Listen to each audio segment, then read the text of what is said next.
할렐루야. 오늘은 하나님께서 복 주시기 위하여 거룩하게 구별하신 주일입니다. 거룩한 주일에 하나님 앞에 나오셔서 예배드리시는 여러분들에게 하나님의 은혜와 평강과 치유와 회복과 모든 축복이 함께 하시기를 주님의 이름으로 축원합니다. 아멘. 한 주간도 평안하셨습니까? 잘하셨어요. 평안을 누리는 게 믿음입니다, 여러분. 여러분 BTS 아세요? 다들 젊으시네요. 혹시 아미입니까? 아미? 어젯밤에 그 서울 광화문에서 그 BTS 콘서트가 있었지요. 저는 사실 제가 잘 아는 제 나이 대 아이돌은 H.O.T거든요. H.O.T.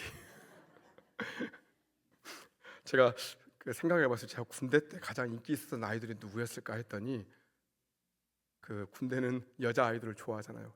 베이비복스가 제 군대 생활할 때 가장 인기 있었던 그룹이었어요. 근데 이제 뭐 보니까 요새는 뭐 다 나오는 사람들이 아이돌 막 다 똑같이 생겨가지고 구분이 안 되는데, 근데 뭐 BTS라는 이 그룹이 세계적인 그룹이랍니다. 이게 이 팀이 보니까 뭐 사진 한번 보여주세요. 이 팀이 지금 뭐 군 제대하고 몇 년 만에 지금 모인다고 해서 세상의 광화문에서 콘서트를 하는데 뭐 전 세계에서 뭐 모이는 인원이 뭐 26만 명이 예상된다고 하는데 어제 얼마나 모인지 모르겠어요. 어쨌든 어마어마하게 모였어요. 야, 제가 보면서 야, 참 대단하다. 제가 저 광고를 보는데 한 문구가 눈에 딱 들어오더라고요. 뭐라고 했냐면 그들의 귀환을 목도하라, 딱 그래요. 그들의 귀환을 목도하라. 야, 제가 보면서 야, 뭐 거의 뭐 왕이네. 왕의 귀환.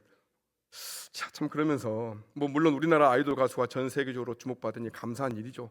참 이 마지막 때 우리 하나님이 우리나라를 이렇게 주목하게 하시는 이유가 뭘까 참 기대가 되는데, 이 문구를 보면서 야, 이 문구를 써야 될 분은 따로 계시는데 야, 그들의 귀환을 목도하라가 아니라 누구를 목도해야 됩니까? 진짜 왕이신 예수 그리스도를 목도해야 되는데, 과연 예수님이 이 땅에 오시면은 저렇게 모일 수 있을까? 저렇게 열광할 수 있을까? 여러분, 우리 사는 세상은요 갈수록 예수님한테는 관심이 없어요. 세상 문화에는 너무 관심 많아. 제가 뭐 BTS 싫어하는 거 아니에요. 하지만 뭐 저거 하면은 세상에 저 많은 인파에 모여가지고 저는 보기만 해도 어지럽더라고요. 저기서 하면은 밥이 나옵니까? 떡이 나옵니까? 여러분 우리가 진짜 주목해야 될 분은 예수님이신 줄 믿습니다.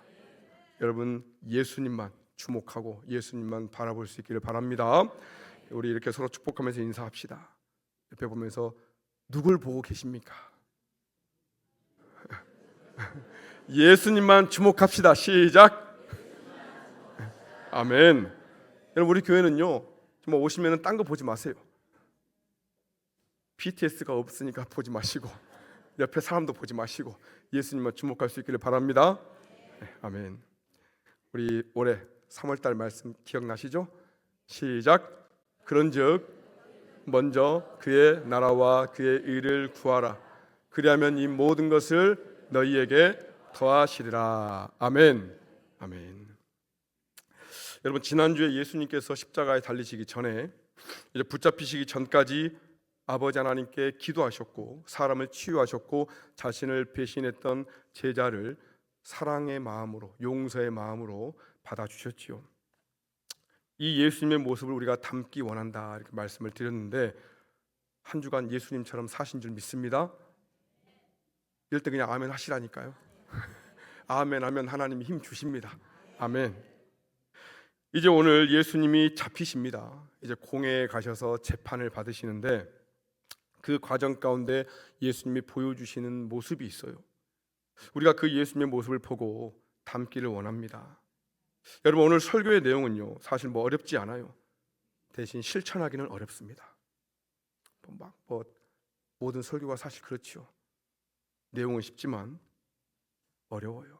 하지만 여러분 그럼에도 우리가 예수님을 따라갈 수 있기를 바랍니다. 꼭 그렇게까지 해야 됩니까? 예수님은 예수님이니까 가능한 거지. 우리가 어떻게 그렇게 따라갈 수 있어요? 좀 편하게 삽시다. 교회만 오면 왜 이렇게 힘들게 합니까? 혹시 이런 마음 가지신 분이 계실 수 있어요. 근데 우리가 그렇게 해야 되는 이유가 있습니다. 못하더라도 하려고 애를 쓰고 기도하고 나아가야 될 이유가 있어요. 왜? 그게 바로 우리를 구원하신 하나님의 뜻이기 때문에 그래요. 우리를 구원하신 하나님의 뜻. 우리를 그냥 구원하신 게 아니에요. 그렇게 살라고 우리를 구원하신 겁니다. 그래서 성경은 말씀합니다. 요한일서 2장 6절에 보면은 그의 안에 산다고 하는 자는 그가 행하시는 대로 뭐라고 합니까? 자기도 행할지니라. 그의 안에 산다고 하는 자, 예수 안에 사는 자, 내가 예수를 믿는다고 하는 자는 어떻게 해야 되는가? 예수님이 행하시는 대로 똑같이 행해야 될 것이다. 성경은 말씀해요.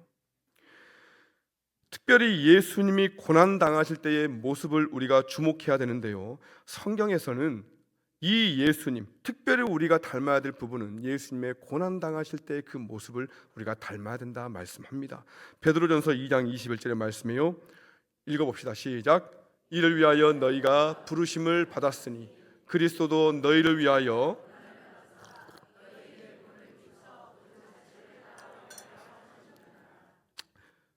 너희가 부르심을 받았으니, 우리가 부르심 받은, 우리가 구원받은 이유가 뭐냐? 우리를 위해 고난당하신 예수님의 발자취를 따라오게 하기 위해서. 그래서 우리를 먼저 구원하신 거예요. 그 고난당하신 예수님 발자취 따라오라고. 성경은 분명히 우리에게 요구하고 있다는 거죠. 여러분 구원 받으셨습니까? 아니 지금 사람이 몇 명인데 이렇게 지금 구원 받았는지 안 받았는지 헷갈려가지고 제가 불안해서 어떻게 설교합니까? 여러분 구원 받으셨어요? 아멘. 여러분 영원한 생명을 얻으셨습니까? 여러분 이 사실 하나만으로 우리가 얼마나 감사합니까? 우리는 이미 승리한 인생이잖아요. 여러분 그렇다면은 우리는 어떻게 살아야 되는가? 예수님 따라가길 원합니다. 예수님의 모습을 닮아야 할 줄 믿습니다. 특별히 오늘 공회 앞에서 재판받으시는 예수님의 모습을 우리가 함께 나누고, 예수님이 왜 그렇게 하셔야만 했는가, 우리도 깨닫고 기꺼이 그 길을 따라가시기를 주님의 이름으로 축복합니다. 첫 번째, 우리 예수님은 어떠하셨는가? 공회 앞에서 예수님은 침묵하셨어요. 침묵. 읽어봅시다. 시작. 아멘. 예수님이 잡히셨어요. 그게 아버지 하나님의 뜻이었기 때문에 잡히셨습니다. 그리고 재판이 시작되는데 재판의 모습이 어떠하냐? 본문 63절에서 65절까지 보면은 지키는 사람들이 예수를 희롱하고 때리며 그의 눈을 가리고 물어 이르되 선지자 노릇하라. 너를 친 자가 누구냐 하고 이 외에도 많은 말로 욕하더라. 예수님을 때려놓고 응? 야, 누가 너 때린 줄 아냐? 얼마나 희롱하고, 응? 네가 선지자라며? 그럼 알 거 아니냐? 여러분 공회에서 재판받으면서 주님이 받으신 대우는 희롱, 구타, 모욕, 여러분 참 참기 힘든 것들이죠. 여러분이라면 이런 상황에서 어떻게 하시겠어요? 감당하실 수 있겠습니까? 여러분이 하나님의 아들이면 여러분이 그것을 다 뒤집어 볼 수 있는 능력이 있는데, 힘이 있는데, 주님이 말씀만 하면 천군 천사 다 와서 그 상황을 다 뒤집어 버릴 건데, 여러분 그런데 여러분 참을 수 있겠습니까? 억울하고 화가 나지요. 침묵하기 힘들어요. 그런데 예수님은 아무 말씀하지 않으십니다. 예수님이 여러 고발을 당하시거든요. 23장 1절 보면은 무리가 다 일어나 예수를 빌라도에게 끌고 가서 2절에 고발하여 이르되, 그러니까 많은 무리들이 일어나 가지고 예수님을 빌라도에게 끌고 가서 이런 걸로 저런 걸로 다 고발을 해요. 근데도 주님이 아무 말씀하지 않습니다. 이 상황을 마가복음은 조금 더 상세하게 기록을 하고 있는데, 마가복음 봅니다. 마가복음 14장 60절에서 61절까지 보면요, 대제사장이 가운데 일어서서 예수에게 물어 이르되 너는 아무 대답도 없느냐? 이 사람들이 너를 치는 증거가 어떠하냐 하되 침묵하고 아무 대답도 아니하시거늘 대제사장이 다시 물어 이르되 네가 찬송받을 이 아들 그리스도냐? 주님이 침묵하세요. 마가복음 15장 3절에서 5절도 말씀합니다. 대제사장들이 여러 가지로 고발하는지라 빌라도가 또 물어 이르되 아무 대답도 없느냐? 그들이 얼마나 많은 것으로 너를 고발하는가 보라 하되 예수께서 다시 아무 말씀으로도 대답하지 아니하시니 빌라도가 놀랍게 여기더라. 대제사장들이 여러 가지로 모함하고 고발하는데 예수님이 침묵하세요. 예수님은 대제사장 앞에서도 또 빌라도 앞에서도 침묵하십니다. 지금 죽음의 위기 앞에서, 이 수많은 모함 앞에서 억울한 상황에서 예수님이 침묵하시니까 그들이 이해가 안 되는 거예요. 그들이 놀라워합니다. 두려워했다는 거예요. 야, 이 사람 도대체 어떤 인간이지? 여러분, 오늘 본문 돌아와서 누가복음 보면은 예수님이 헤롯 앞에서도 침묵하시죠. 본문 23장 8절로 9절입니다. 헤롯이 예수를 보고 매우 기뻐하니 이는 그의 소문을 들었으므로 보고자 한지 오래였고 또한 무엇이나 이적 행함을 볼까 바랐던 연고로라. 여러 말로 물으나 뭐라고 합니까? 아무 말도 대답하지 아니하시니. 대제사장 앞에서도 빌라도 앞에서도 헤롯 앞에서도 예수님은 침묵하세요. 여러분, 놀라운 사실은 이 예수님의 침묵이 약 700년 전에 이사야 선지자를 통해 이미 예언되었다는 사실입니다. 이사야 53장에 보면 그 예수님의 침묵이 예언되어 있는데, 여러분, 사실 이사야 53장은 예수님의 침묵보다는 예수님의 고난으로 우리에게 잘 알려진 장이죠. 그래서 우리가 잘 아는 말씀, 이사야 53장 5절에 보면 이런 말씀이 있어요. 그가 찔림은 우리의 허물 때문이요 그가 상함은 우리의 죄악 때문이라. 그가 징계를 받음으로 우리는 평안을 누리고 그가 채찍에 맞음으로 우리는 나음을 받았노라. 우리가 이 말씀을 잘 알아요. 그래서 우리가 이 말씀을 보면서 예수님께서 이렇게 고난 받으셨구나, 700년 전에 이미 이렇게 예언되었구나. 근데 여러분, 예수님의 고난만이 아니라 예수님의 침묵도 예언되어 있었다는 거예요. 여러분, 이게 왜 중요합니까? 예수님이 받은 고난만큼 그 상황 가운데 침묵하셨던 예수님의 모습이 너무너무 중요함을 성경은 말씀하고 있는 거예요. 여러분, 예수님을 정말로 따라가길 원합니까? 따라가기 싫으세요? 예수님 따라가길 원하십니까? 아멘. 그렇다면 예수님의 침묵을 우리가 배워야 될 줄 믿습니다. 구체적으로 이사야 53장 7절에 보면 그리스도의 침묵을 이렇게 예언합니다. 읽어봅시다. 시작. 그가 곤욕을 당하여 괴로울 때에도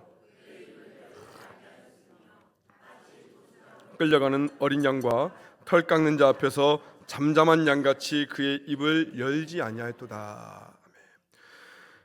그가 곤욕을 당해서 괴로울 때도 입을 열지 않았습니다.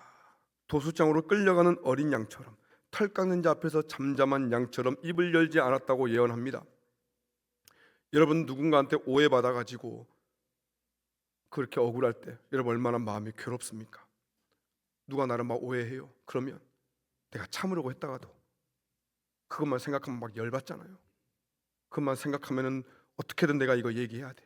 그래서 내가 기어코 나 이 억울함을 해결해야, 그래 네가 맞았네, 이 말을 내가 기어코 들어야 직성이 풀리잖아요. 우리 교회는 다 예수님만 계시는 것 같아요.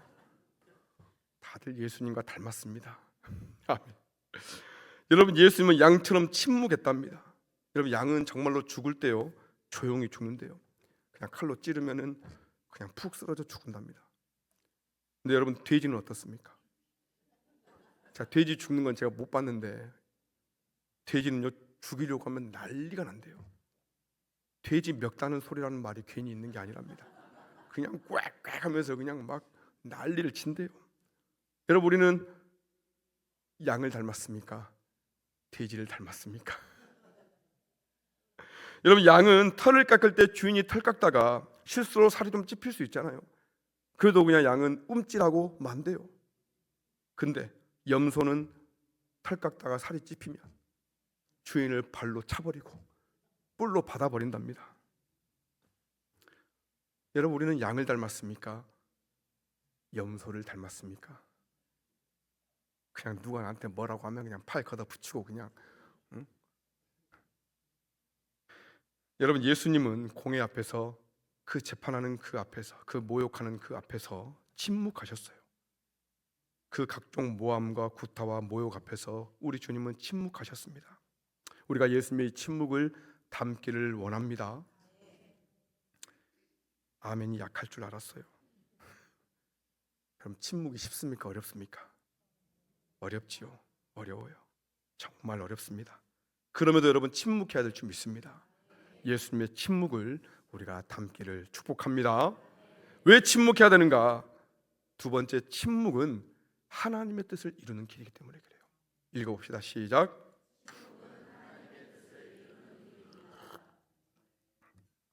여러분, 예수님이 침묵하셨습니다. 이유가 있어요. 왜 침묵하셨는가? 하실 말씀이 없어서입니까? 힘이 없어서입니까? 아니죠. 왜 입을 열지 않았는가? 침묵하는 것이 하나님의 뜻을 이루는 길이었기 때문에 그래요. 침묵함으로 십자가를 지시죠. 여러분 예수님이 침묵하시면서 그래서 하신 게 있는데요. 베드로전서 2장 23절 보면은 욕을 당하시되 맞대어 욕하지 아니하시고 고난을 당하시되 위협하지 아니하시고 오직 뭐라고 합니까? 공의로 심판하시는 이에게 부탁하시며 맞대어 욕하지도 않고 침묵하시면서 뭐 하셨냐면은 오직 공의로 심판하시는 이 아버지 하나님께 부탁했어요. 여러분 우리 예수님이 인간의 몸으로 오셨습니다. 인간의 몸으로 오신 예수님이 그 모함과 그 고난 앞에서 침묵하기 쉽지 않으셨어요. 예수님도. 근데 하나님의 뜻이기 때문에 순종을 하는데, 그래서 예수님은 공의로 심판하실 이 모든 것을 아시는 그 하나님께 맡기고 하나님께 부탁하셨다는 거죠.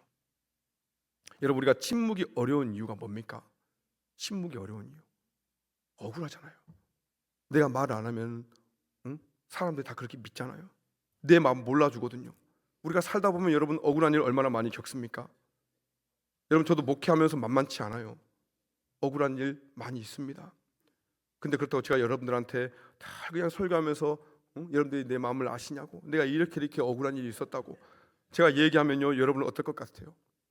처음에는 좀 착하신 분들은 그럼 목사님이 그랬구나 듣다가 계속하면은 좀 그만 좀 하지. 본인만 힘든가? 우리도 다 힘들어요 목사님. 그만 좀 하세요. 그만 좀. 계속하면 또 다른 교회로 옮기실 수도 있어요. 여러분 사람들 붙잡고 억울한 이야기 해봤자 여러분 사실 소용없어요. 그 사람이 내 이야기를 다 듣는다 해도 다 이해 못할 뿐더러 이해하지도 않습니다. 사람은요 다 자기 입장에서 그냥 이야기 듣고 판단하고 말지요. 저희 집에 딸만 셋이거든요. 셋이 정말 귀가 아플 정도로 시끄럽게 잘 놀아요. 근데 꼭 놀다가 보면 또 싸웁니다. 2대1로 편먹고 싸워요. 오늘은 네 편 내 편 하면서. 그 중에서 억울한 놈이 저한테 와가지고 막 자기 입장 얘기하잖아요. 아빠 언니가 저랬다고, 또 아빠 또 쟤가 저랬다고, 얼마나 나쁜지 아냐고 막 서로 막 자기 입장만 얘기하면서 상대방의 나쁜 점만 이야기합니다. 그럼 제가 그 이야기 듣고 어떻게 할까요?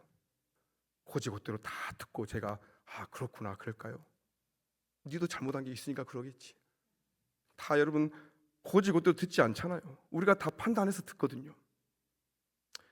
우리 애들이 설교 시간에 자기 얘기 좀 그만 좀 하래요.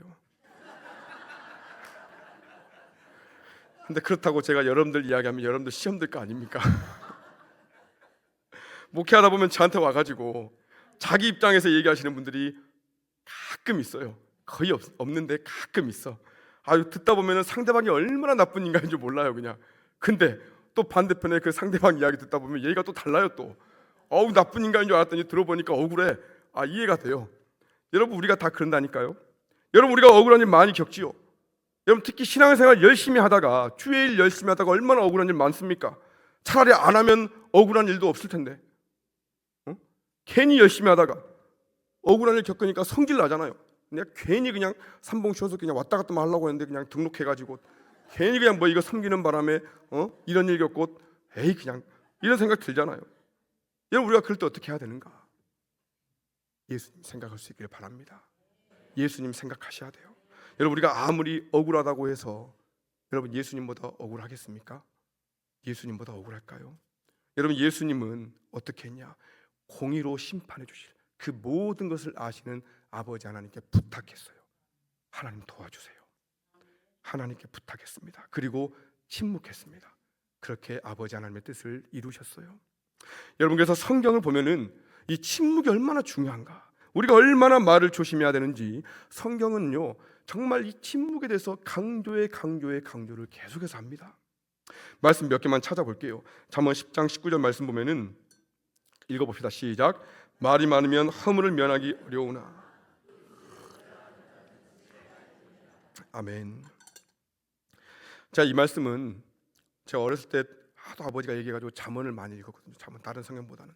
근데 잠언을 읽는데 이 말씀이 딱 눈에 들어오더라고요. 말이 많으면 허물을 면하기 어렵다. 제가 중고등학교 때 말이 많았거든요.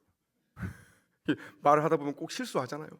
근데 이 말씀을 읽으니까 물론 지금도 실수를 하지만 실수할 때마다 그래, 말이 많으면 허물을 면하기 어렵다고 했는데 주님이 말 조심하라고 했는데 항상 이 말씀으로 제가 저를 돌아보고 다시 또 주님 제가 말을 아끼겠습니다. 말을 하지 않겠습니다. 꼭 이렇게 돌아봅니다. 여러분 잠언 17장 27절 28절 보면요 이렇게 말씀해요. 말을 아끼는 자는 지식이 있고 성품이 냉철한 자는 명철 아니라. 뭐라고 합니까? 시작. 미련한 자라도 잠잠하면 지혜로운 자로 여겨지고 그의 입술을 닫으면 슬기로운 자로 여겨지느니라. 여러분 입술을 닫으면요 지혜로운 자로 여긴대요.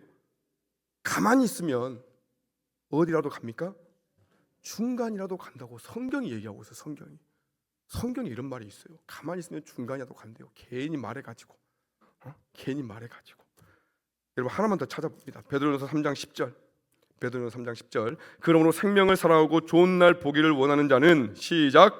혀를 금하여 악한 말을 그치며 그 입술로 거짓을 말하지 말고. 아멘. 여러분 좋은 날 보기를 원하십니까?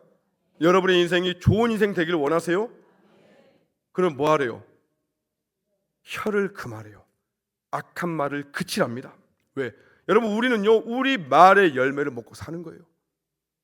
좋은 날 보기를 원한다고 하면서 그냥 내 인생은 도대체 왜 이러는 거야? 아우 짜증나 죽겠나면요 그 인생은 계속 짜증나 죽는다는 거예요. 그 말을 그쳐야 우리가 좋은 말을 선포해야 믿음의 말을 선포해야 그래야 우리가 좋은 날 보게 된다는 겁니다. 여러분 그래서 우리에게 정말로 침묵 훈련이 필요한 줄로 믿습니다. 미국의 소설가 해밍웨이가 이런 말을 했어요. 사람이 말하는 것을 배우는 데는 2년이 필요한데 침묵하는 것을 배우는 데는 얼마나 필요하대요? 50년. 여러분 애기가 태어나서 2년 되면요 말 다 해요. 아빠 엄마 밥도 다 합니다. 근데 침묵하는 것을 배우기에는 얼마나 걸려요? 50년. 평생 훈련해야 된다고. 평생. 여러분 그런 의미에서 교회가 여러분들의 침묵 훈련의 장소가 되기를 바랍니다. 왜? 교회가 침묵하기 어렵거든요. 교회가 침묵하기 어려워요. 왜? 나와 다른 사람이 너무 많잖아요. 이해가 안 되는 사람들이 너무너무 많아. 도대체 저 인간은 왜 저러는 거야? 자꾸 입을 열고 싶게 만들어요 교회가. 그래서 오히려 교회를 여러분 침묵 훈련의 장소로 삼으시는 게 지혜로운 거죠. 여러분 성경도 뭐라고 말씀하냐? 전도서 5장 2절에 말씀해요. 너는 하나님 앞에서 함부로 입을 열지 말며 급한 마음으로 말을 내지 말라. 하나님은 하늘에 계시고 너는 땅에 있음이니라. 그런즉 마땅히 뭐라고 합니까? 말을 적게 할 것이라. 아멘. 하나님 앞에 나와서 말 많이 하지 말라는 거예요. 여러분 말하고 싶잖아요. 말하고 싶은 마음을 다 모아가지고 누구에게 얘기해야 됩니까? 하나님께 부탁하라는 거예요. 알기는 역시 잘하셔.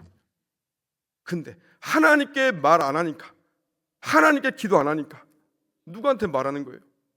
그냥 옆 사람한테 그냥 이 말 저 말 하면서 그냥 속이 시원한 것 같은데 안 시원하잖아요. 여러분 다윗도 보면 하나님의 그 믿음의 사람이었는데요, 다윗도 이 참 침묵이 어려웠던 사람이었어요. 그 고민한 적이 그 시편에 있습니다. 내가 이거 말하는 거 참아야 되는데 어떻게 내가 참을까? 이 두 가지 얘기하는데 시편 먼저 39편 1절 보면은 내가 말하기를 나의 행위를 조심하여 내 혀로 범죄하지 아니하리니 뭐라고 합니까? 악인이 내 앞에 있을 때에 내가 내 입에.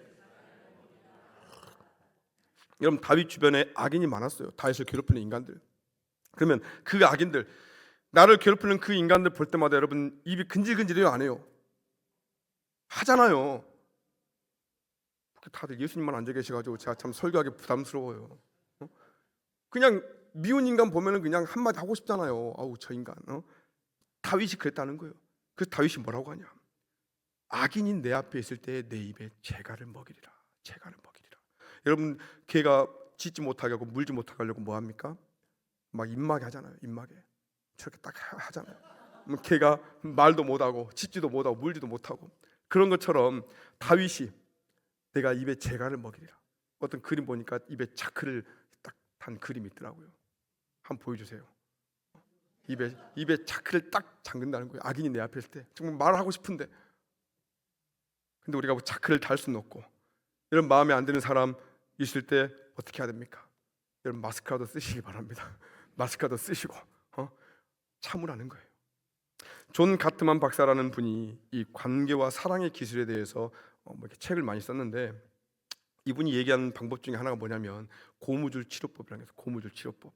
간단합니다. 뭐냐면 노란 고무줄 있잖아요. 노란 고무줄을 그 발목에 이렇게 딱 끼워 가지고 내가 누군가를 욕하거나 흉을 보거나 그런 얘기를 하면은 그 노란 고무줄, 발목에 있는 노란 고무줄을 쫙 당겨가지고 손에 딱 넣으라는 거예요. 그럼 어떻게 돼요? 아프잖아요. 얼마나 아파요. 생각만 해도 아프죠. 근데 그렇게 아파야 깨닫는다는 거예요. 이게 진짜 효과가 있답니다.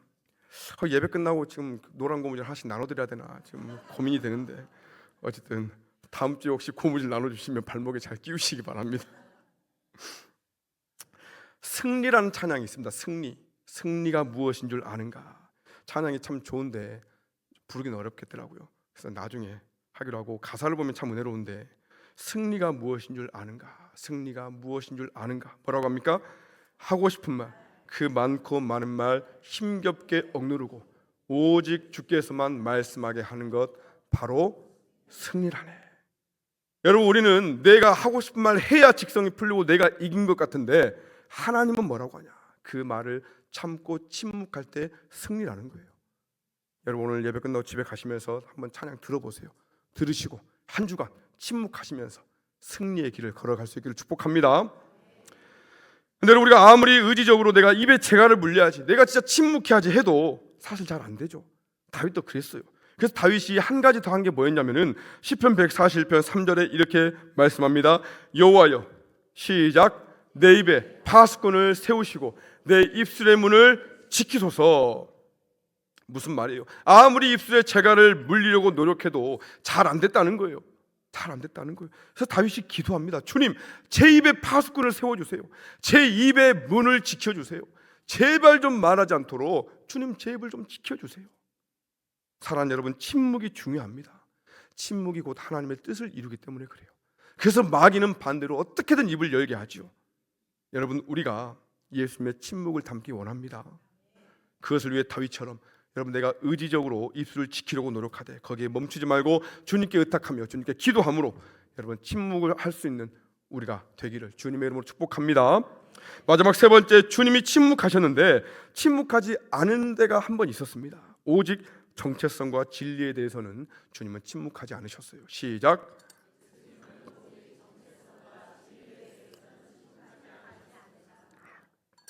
여러분, 예수님은 공의 앞에서 침묵하셨습니다. 그 수많은 억울함 가운데 침묵하셨어요. 그게 하나님의 뜻을 이루는 길이었기 때문이죠. 근데 그런 주님께서 유일하게 침묵하지 않으시고 입을 열어 얘기하실 때가 있었는데, 본문 22장 70절 봅니다. 70절 읽어볼게요. 시작. 다 이르되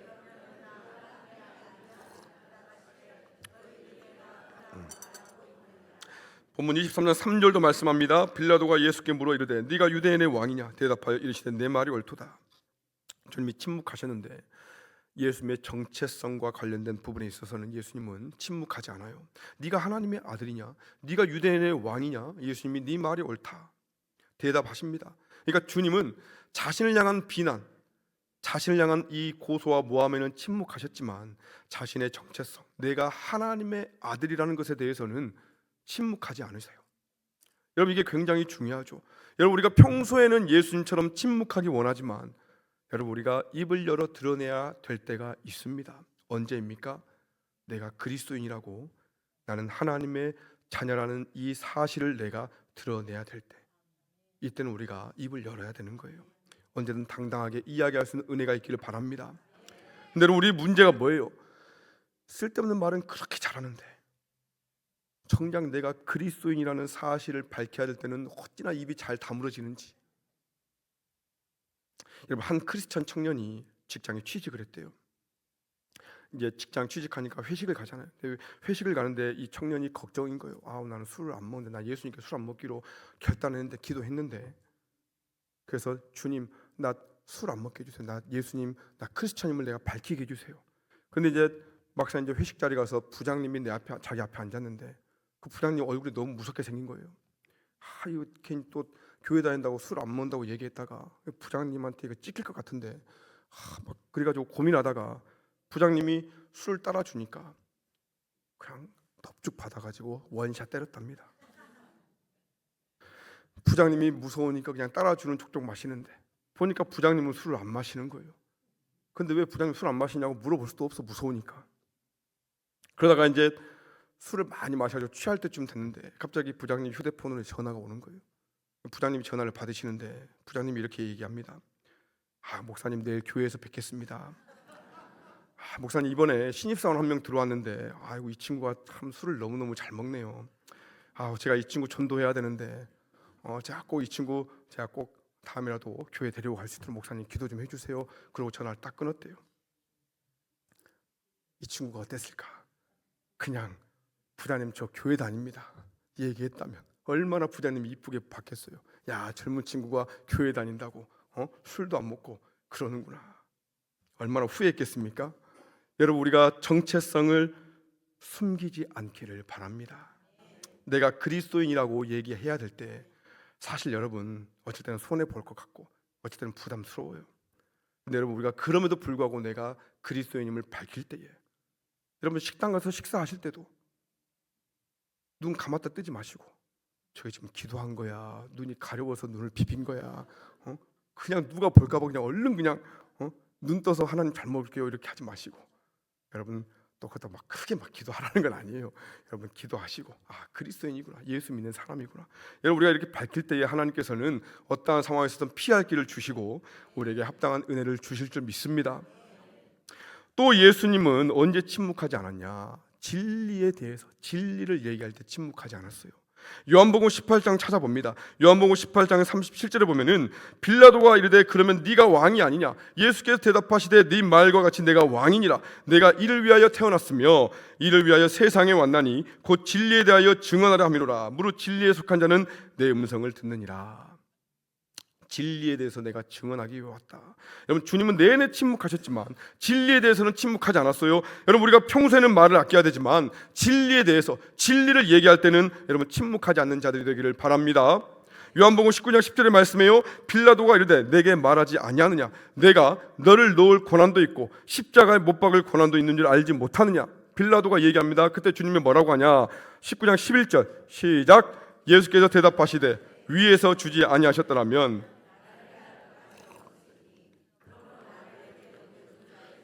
더 크다 하시니라. 아멘.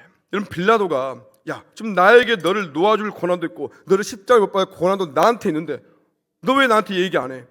내가 그 힘이 있는데. 예수님 뭐라고요? 너한테 고난 있는 거 아니야. 위에서 하나님께서 너한테 그 고난을 주셨기 때문에 네가 지금 로마 총독으로서 그 고난을 행사하는 거지. 하나님이 주지 않으셨다면 네가 어떻게 그 고난을 할 수 있겠냐? 나는 하나님께서 그 고난을 주셨기 때문에 내가 순종하는 거다. 그 하나님의 고난에 대해서 입을 여는 거예요. 여러분 우리도 사람들에게 알려줘야 돼요. 하나님께 주권이 있음을 알려줘야 됩니다.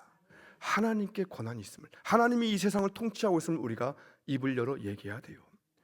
여러분 주님은 하나님의 주권과 관련된 부분에서는 절대로 입을 다물지 않았어요. 침묵하지 않았어요. 여러분 우리가 침묵하는 입술 되기를 원하지만 나의 정체성을 얘기할 때, 우리가 진리에 대해서 얘기할 때 우리가 입을 열 수 있기를 바랍니다. 이게 하나님의 뜻이기 때문에 그래요. 여러분 이런 부분에서 예수님을 닮은 한 사람을 제가 소개할게요. 디트리 보네퍼라고 독일의 신학자이자 목사님입니다. 인상이 아주 그냥 강하게 생겼죠. 저분이 얼마나 멋있는 분이냐. 저분이 침묵하지 않은 신앙의 대표적인 인물인데 저 보네퍼 목사님이 살던 시대가 그 아돌프 히틀러가 통치하던 시대, 그 나치 정권에 휘둘리던 시대.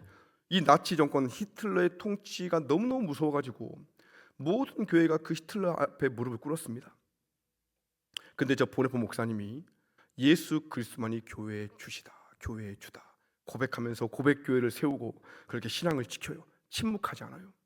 믿음으로 나아갑니다. 결국 보네퍼 목사님은 침묵하지 않아서 이 나치 정권에 결국 체포돼가지고 감옥에 갇히고 처형당하게 돼요. 그때가 아마 30대 중후반, 젊은 나이예요. 근데 그가 처형되기 직전에 자기 약혼자에게 이제 편지를 보내는데요. 그 편지의 내용이 뭐냐? 그 편지 안에 그 시를 써서 보냅니다. 그 시의 내용 여러분 궁금하시죠? 안 궁금하세요? 여러분 아시겠죠?